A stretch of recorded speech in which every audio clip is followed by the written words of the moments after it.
Well, there you have it. James Harden is joining Kevin Durant and Kyrie Irving on the Brooklyn Nets. Listen, this is crazy, okay? But we have not seen this before. I can't believe it really actually went down. This right here is the most individually talented trio that I've ever seen on paper in the history of the game. Because you now have the most skilled point guard who ever played the game in Kyrie Irving. You paired him with the most skilled small forward who ever played the game in Kevin Durant. Ever. And you just brought in James Harden, one of the most lethal and unique and unstoppable offensive forces the game has ever seen. A guy that is in the midst of 40s and 50s and 60s on a weekly basis, off 3 straight scoring titles, been an MVP, had a team on his back, does whatever the fuck he wants to you. 3 pure hoopers on one squad. 3 of the purest hoopers, top of the top in the history of this game, are all on one perimeter together. This is crazy. I can't believe this actually happened. And teams are going to be in trouble no matter what. You do not go into this game right here thinking we can beat these guys because of the firepower that is on the floor. Because these guys right here, you are giving these guys the ball and getting the fuck out of their way. That's who they are. There's guys that do that at a high school level, at a college level, and there's guys that do that overseas. There's guys that do that at the NBA level. These guys are the masters of that in the history of basketball. The best of the best at just flat out hooping on you and just cooking. Okay? This is who they are. Now, what this means is Steve Nash officially has the most fun, but also challenging job in the NBA because you have to make this work. But if there's anywhere, and you hear me say too many cooks in the kitchen is a bad thing, but if there's any situation in which it could work, it is this system. And like I said, we don't have anything to look off of and work off of and predict what this is going to be. But my understanding of what's about to happen, and I've been told they're all ready to commit, all ready to sacrifice for one another and do what needs to be done to win. It's a bigger picture. This is not about individuals. We are about to see changes in each of their individual games to an extent, and we are about to see them, play a different brand of basketball than they've ever played. KD, Kyrie, and James. Okay, they're committed to making this work.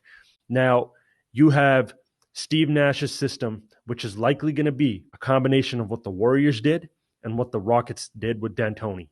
D'Antoni's on that staff, by the way. So you were going to take all that 7 seconds or less, all that high-octane offense, to run you out the gym, to shoot you out the gym, to put up 130, 140, 150 points, and you were going to pair it with what the Warriors were doing, right? What this means is in a playoff series, teams are going to go, you're going to run them out, but you're also going to be able to play in the half court. There's going to be set plays. There's going to be rules within this offense. There's going to be roles within this offense, right? Here's how you make it work in my mind. James goes off the ball, okay? And by the way, remember I told you that this was going to happen, that we were never going to see James be that 50, 60-point guy anymore because it's just taxing. He's tired. He's burnt from that. What's next? They want to win. They want to compete. These guys know they got to sacrifice. Kyrie Irving's going to have to be the guy that's on the ball. He's the point guard, 6'2". He's got to be the primary ball handler. James is going to have the ultimate green light to cook and dance on you whenever. But you got to remember, when James is playing out there, a lot of those dribble moves he does, he knows he doesn't need. He was just literally being entertaining at this point and toying with defenders. But James is a 3-dribble, 4 or 5 dribble max type of player. It's usually a left to right cross, tween, and he blows by you. He slows you in, right, with a few dribbles, and then bang, blows by you. He can do this off the ball now. He can run baseline. He can come off curls, and he can probably come off pin downs or just be on the wing and just go from there. Kyrie Irving is going to have the opportunity to dance and break down his man anytime. Here's what I think is about to happen with Kevin Durant. I think Kevin Durant is going to have the ultimate green light to go do whatever the fuck he wants, but I think the way they make this work is you put KD in the Dirk position at times. Right. And I think that's going to extend his career and just be better on his Achilles and his lower body going forward. You don't have to dance on us from the perimeter as much anymore unless we need you to in crucial moments of the game or if there's a clear-cut mismatch.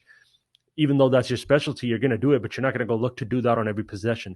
For the sake of this team, for the, to create a healthy offense, I think KD might be in the mid-post, the low post. He might play the 5, the stretch 4, the stretch 5. And those sets they're going to be running are going to be for him in the half court. And Kyrie and James are going to be playing a lot off the ball then. But there's going to be a lot of low post action, a lot of mid-range, a lot of face-up, a lot of mid-post action going on for KD. This fucks teams up. What do? You have 3 guys, one being Kevin Durant, that operate from opposite sides of the floor. KD can go down low. And Kyrie Irving is the most skilled and absolute purest point guard that we've ever seen. Who do you help off of? Who do you sag off of? Right? Who do you focus in on? These guys are not containable players. There's no answer for them. Any other trio I've seen, there's been a little bit of an answer for them. Wade, LeBron, Bosh. Like you could move around, like even with Steph, Clay, and Curry. Like they had moments where KD just had to take them home. I think with this, you got 3 guys that could take you home. 3 guys that could pull up over you. 3 guys that could step back off you. 3 guys that could get to the cup on you. No matter who the defender is, there's always going to be one guy that has a mismatch.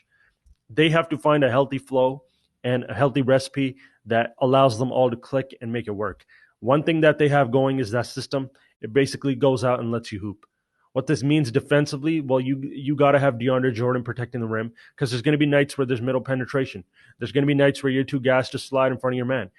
You know, and you got to keep DJ there for rim protection purposes.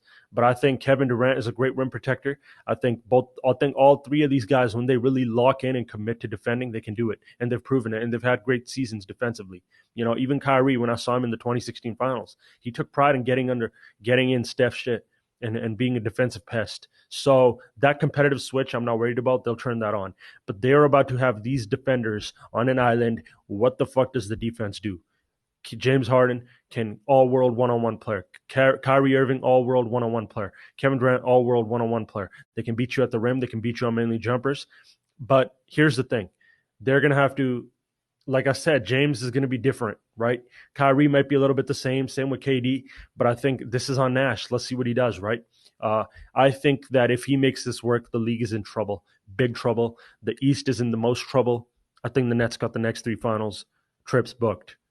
How they play a Lakers team, I think you now have, like I said, you got to pull Anthony Davis out the paint. Who does that? KD. If Anthony Davis is out the paint, what does that mean? Lanes are open. If lanes are open, what does that mean? Kyrie Irving, tween, behind the back, spin move at the rim, high off the glass. You know, James Harden blow-bys, gets the line, and gets fouled. Oh, my God. If this works, teams are fucked. Teams are fucked. Okay? Nash and them and all this, they're going to have to go make it work. These 3 are going to take up the chunk of their offense. They're going to have nights where they compete, combine for 70, 80, 90 points. They're going to have nights where, you know, the Joe Harris or whoever the outsiders are on this team are going to flourish and shine because of them. They draw so much attention. Shooters are going to have fun playing in this offense.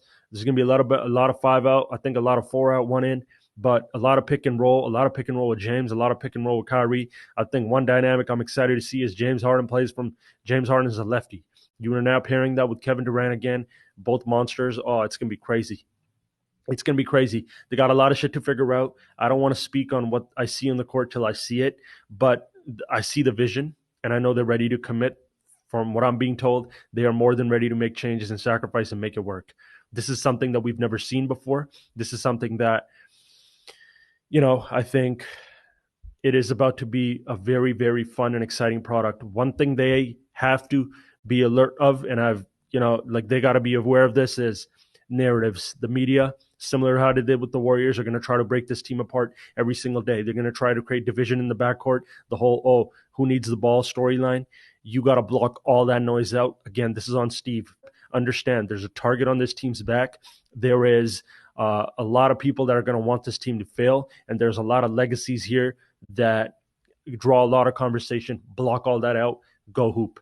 Master what you do. Master it to the fullest, and just dominate.